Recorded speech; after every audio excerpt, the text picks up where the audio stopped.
Welcome to Thanet Writers investigates terrorism response. Many stories, particularly in the crime and thriller genres, feature acts of terrorism. Whilst the procedural aspects of dealing with terrorism can be easily researched, how it affects the officers involved can be much harder to imagine. To help many writers that are working on stories involving terrorism, I've come to find out what it's like by interviewing a former police officer.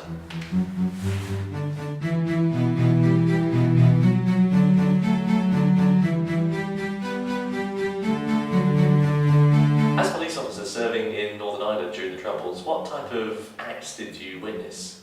During my time in the police, I attended shootings, bombings, where people were killed or seriously injured, including, unfortunately, police officers who I knew, punishment beatings, public order incidents which ended up in rioting.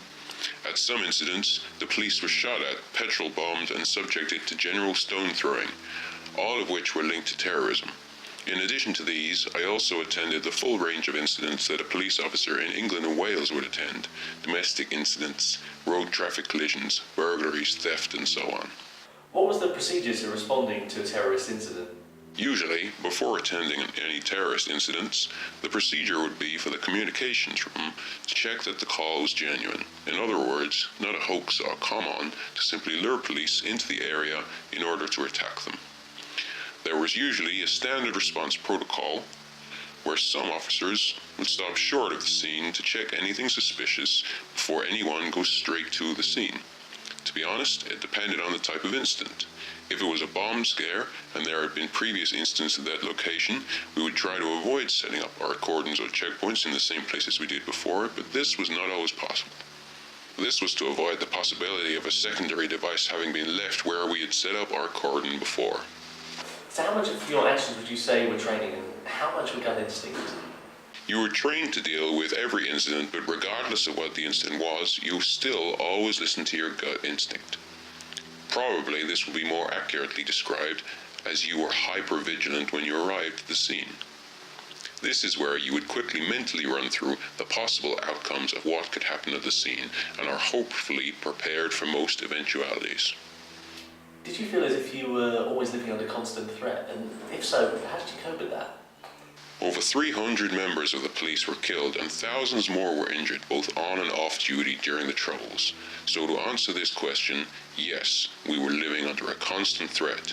Indeed, at one point, being a police officer in Northern Ireland was the most dangerous place in the world to do that job. However, you could not let that control every aspect of your life. You still have to be able to do everything that anyone else does as part of your day-to-day existence. It was not always easy, but if you didn't compartmentalize things, you would go mad thinking about all the potential risks. So did the fear of terrorist attacks affect your mental well-being, such as your eating habits and your sleeping habits?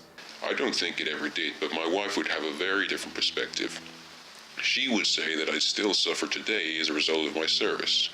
She would say that at times I get depressed and moody, although I do not notice it.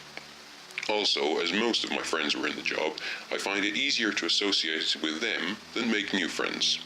So did the stress and worry affect your personal time with family and friends? One of the most difficult things about being a police officer in Northern Ireland is that the risks, etc., not only affect you, but your wife and children. For example, your children can't tell other kids what daddy does for a living, in case that leads to you being targeted, as happened on a number of occasions. So you have to teach them to lie and say things like, "My daddy is a taxi driver, a teacher," or some such.